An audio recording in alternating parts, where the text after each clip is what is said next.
we just haven't seen done. Well, the fact that the commissioner doesn't want it and they were so close on the vote before, what's going to get this out of here is the officiating angle. Is because now people are saying this is too hard to officiate. So it's not going to be that this is an unfair advantage for the Eagles or that the Eagles run it really well so everybody else complains about it because they can't stop it. The angle is going to be it's too hard of a play to officiate, so therefore we have to move on from it. And that's how I think they're going to end up killing it. That's a far better angle than initially. I thought strategically it was the wrong play, or like it's a safety issue. And like, well, here's the data on the safety. And so you can't, this that ground is gone. But that angle, I felt like there was another play where like it's too hard to officiate. I wish I remember what. The officiating angle is how. But that will work as a strategy.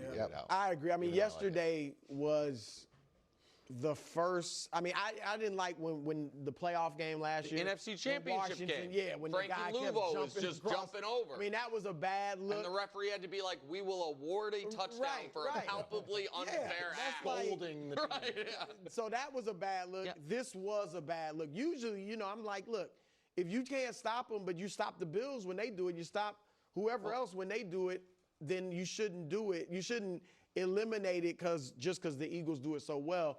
But I agree with Coach and Nick. Like, yesterday was a bad look. It's tough to officiate. And also it's tough. Some of the other players are like this at times.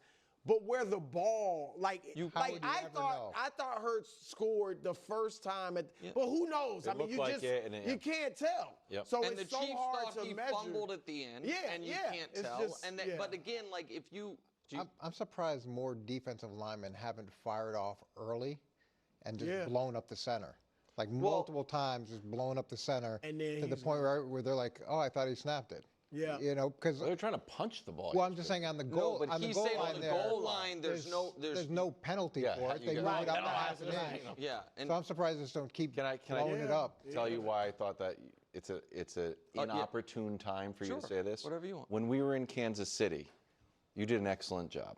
Oh, thanks. And you did an excellent job specifically in getting the crowd riled up. Oh, he did. And one of his applause lines was like, "Sorry, but they don't change the rules like they do with the Bills." It was no, a but great this line. is but the Chiefs aren't the ones pushing for this. But the Eagles were the Packers were the ones pushing for this. Yes. And no, I think the Chiefs were one of the 22 teams that voted against it. I would agree with you. I don't want the NFL to ban it tomorrow. Like, I don't want them after this game to ban it. What I'm saying is he just wants them to ban it before the next time. Listen. I wanted them to ban it immediately. I just think the Brew disagrees with me on it.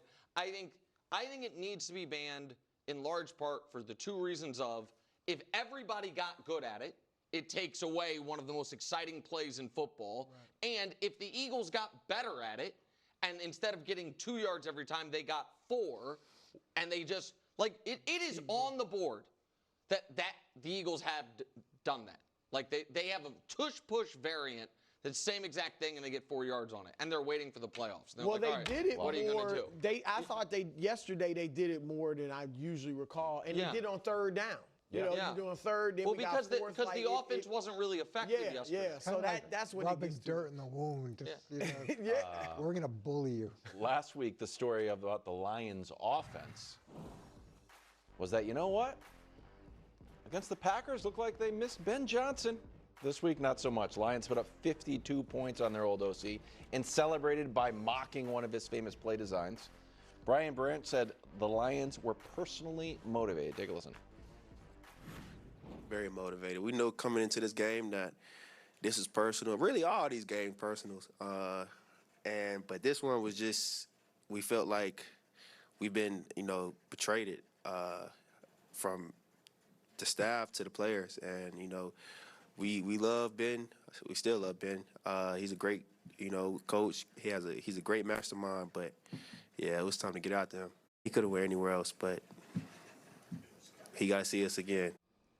What was the bigger story here? Lions win or the Bears loss? Listen, Bears loss is a real big problem for first things first Bears and Caleb guy Danny Parkins. But that's not my problem. I told you, Coach. This is not my problem anymore. The bigger story is the Lions getting their swagger back, at least temporarily. I don't think the Bears falling to 0-2 ends their season. I think that if you thought the way, yeah, I mean, I think that people thought the Bears were going to lose when the schedule came out. We thought the Bears were going to lose this game, and you know what I mean. And so I don't think that ends their season. And I actually thought Caleb played fine. I think he played great. I think, like we said, the Caleb this year is going to be a work in progress that you hope peaks at the end of the year.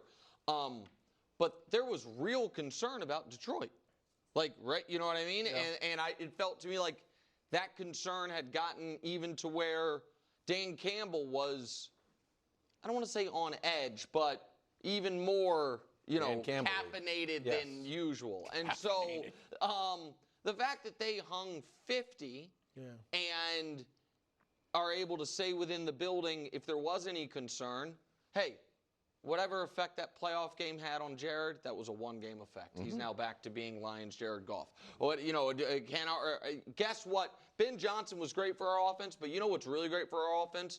Amon-Ra St. Brown, Jahmyr Gibbs, Sam Laporta, Penei Sewell. You know what I mean? Like, we still have those guys. And so, to me, the Lions were teetering on the, window. Yeah, they're not a real contender. And now they at least got their swagger back, so to speak. So I think it's the Lions. Can we also all remember that the Bears last year were 5-2? They were 5-2 at the start of the season, and the first two games they lost were close. Yeah. And then the sixth game was the Hail Mary game. That team last year was rolling early. They were 5-2, Coach, or 4-2? I know they were 4-2, and they would have been without the Hail Mary. Yeah, it would have been 5. I'm sorry. So 4-2, they would have been 5-2, and the two games they lost were really close games. Yeah. So they were rolling in the early part of the season. So that's a concern for me. The whole revenge angle, that's just something that they talked up in the building just to hype the guys up.